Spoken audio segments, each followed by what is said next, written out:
Today we go to the New York Football Giants. The Giants, 2 years ago, everyone called them the NFL's luck box 2 years ago. They made the playoffs, as well as them and the Vikings in the ultimate luck box game in that postseason. Of course, the Giants went on the road, won a playoff game 2 years ago in Brian Daboll's first season. Daniel Jones actually looked like a real NFL quarterback. And then last year, all went to garbage. Now, I think you have Jones, of course, suffering that ACL tear, was injured before that before. Tyrod Taylor dealt with injury. We had the DeVito madness for a little bit. But the Giants come into this year with an offseason that I have actually liked. You pick up an elite pass rusher in Brian Burns. Get him in the trade with Carolina. You draft Malik Nabers at number 6 overall.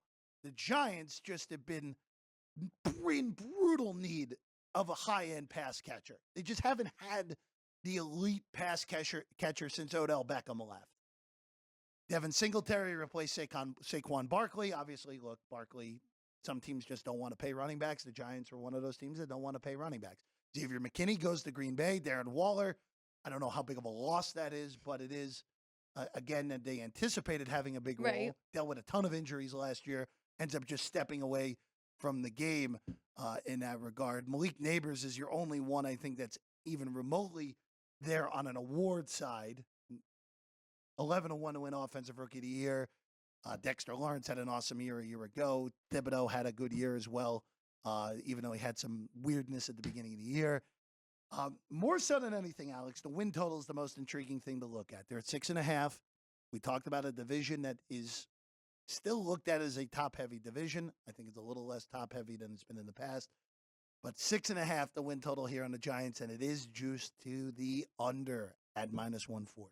I agree with you. I mean, looking at their schedule, you can pick out 6 games. So, I mean, I think that is correct from the bookmakers, but I would lean to the over a little bit. And you mentioned it, really struggled in the passing game. They were 31st in passing yards per game last year. So getting Malik Nabers is huge for them. They were also 16th, though, in rushing yards per game. So we'll see how Singletary does stepping into that role, because we know their offense really went through Saquon Barkley. So that is a drop-off here. But another thing to mention that they did in the offseason, switched defensive coordinators. Now they have Shane Bowen, who was really good for Tennessee. I mean, he's worked under Vrabel for a long time, and Urban Meyer, and he was very good at the run defense, and that is what the Giants really needed to work on as well. So defensively should step up as well. That could help them get another win or two in this one. I really looked for best play with them, but nothing jumped off the board just yet. And those defensive awards there, just interesting, because we did have Dexter Lawrence. He finished 9th in the voting last year, but of course, very strong competition ahead of him to actually win that award. Burns is probably your best possibility for the Giants if you're looking at a non-rookie award. Dexter Lawrence is awesome. It's just so hard for an interior lineman to win that award.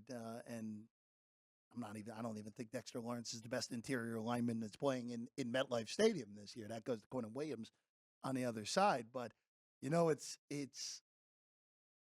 the thing with the Giants, and you bring up the defensive coordinator change, where it really just seemed that Brian Daboll and Wink Martindale just didn't get along more so than anything. The Giant defense, I thought, actually was quite good, all things considered, a year ago. Now, the secondary is remade a little bit. That is a little bit of a concern, but you have a stronger pass rusher on the opposite side of Thibodeau now. Of course, you had Leonard Williams for a chunk of the year last year before they traded him off to Seattle. I'm just trying to find reasons to say, hey, 2 years ago wasn't just a total luck box fluke. And I can't really find them. There is a little bit of a quarterback dispute here. Jones is still going to be the starter, at least as of right now. They bring in Drew Lock, who comes in from Seattle. Lock will likely be the backup. DeVito is still there as well. I don't think DeVito should see the field unless if injuries happen to both of those top 2 guys. I think the luck ran out with that on Christmas Day. We saw, hey, if Tyrod Taylor played that whole game against the Eagles, probably would have beat the Eagles both times. Remember, that was the only win Philadelphia had down the stretch with how bad it was down the stretch. But look, you look at the way that this New York Giant team is playing, played last year on offense. And you mentioned it. They were horrible with their passing. And I really do think the big reason for that is you have no game breakers catching the ball. Now, Barkley was a game breaker as a running back, but it's a totally different thing. You can hone in on a running back and really shut him down. Nabers, I think, has the chance to be the best wide receiver from this group, from this particular NFL draft. Now, this is a great receiving draft, as we know. Marvin Jr., one of the best prospects we've seen in a while. Nabers, of course, Roma Dunze going to Ryan's Bears. There are a lot of great wide receivers in this draft, but I expect Nabers to have a big year. Now, we don't have any numbers right now. The last numbers I saw on Nabers, actually, you know what? These just populated a few moments ago. Nice. Nabers' receiving total for the year is 875 and a half. That feels about right. Yes. I don't know again, the question at quarterback is the hard way to go, and look at the way that we look at that. But that number feels about right. If he gets competent quarterback play, that probably does zoom to about 900, 950 for Nabers in his rookie year. Any interest in the 11-1 on the offensive rookie of the year?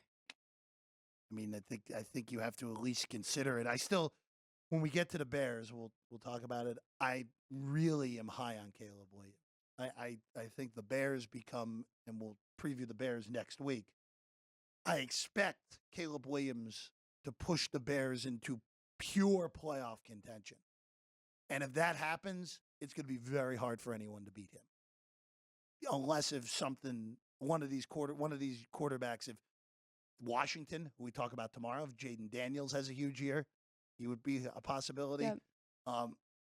With the amount of starting quarterbacks for rookies that I think they're going to be, it may be hard for a non-quarterback to win. But yes, very good point. Nabers is playing in the right market in order to have some extra votes that he may not have. So 11-1, I don't think it's a bad number. I'd rather have the quarterbacks though on that. Giants right now to make the postseason north of 4-1. I don't think they're a playoff team. I think that 6.5 number is spot on. You told me to go 7-10, miss the playoffs. Sure. You tell me to go 6-11, 5-12. Yeah, quarterback play means a ton in this league, even if their defense is still good. I think they are the definition of a below average to mediocre. This is a non-playoff team. I don't love laying $5, but that price is 100% right. That they should be a nice-sized dog to make the postseason this year. The only interesting thing for me with this division is we're talking about the Eagles like they are coming off of the 2022 season, right? I mean, they were a shell of that team last year and just looked terrible in that first wild card game against the Bucs. So they have a lot of improvements to make here, and it's not just a guaranteed switch that it's going to happen. Of course, I do think they are better than the Giants, but it might leave the Giants open a little bit to sneak in. I do think Daniel Jones is going to be much better than we saw last year. Went through his bad year, but, I mean, he made a lot of improvements from 19 to 22 to get that contract and to get here. Of course, just a really bad start to the season last year and then the injury, but I think we'll see him improve a lot. Jones had more interceptions in 6 games last year than he did all of 2022. If Jones is turning the ball over, forget it. And you're going to see Drew Lock if that happens. Yes. Jones is not going to keep the starting job for long if the Giants are losing and Jones is not playing. And Drew Lock is a good backup. Lock as a backup is good. I agree. If he's your starter, you're in trouble. But Drew Lock as a backup, yeah, he's capable. He's a capable backup. Hi, everyone. I'm Jeff Parles. And I'm Alex White. Thank you for watching this clip of Sports by the Book. Please like the video, comment, and subscribe. We live stream the show right here every day on this channel. Also, you can catch the podcast version on your favorite podcast platform. All the links are in the description below. We appreciate you, and we'll see you next time.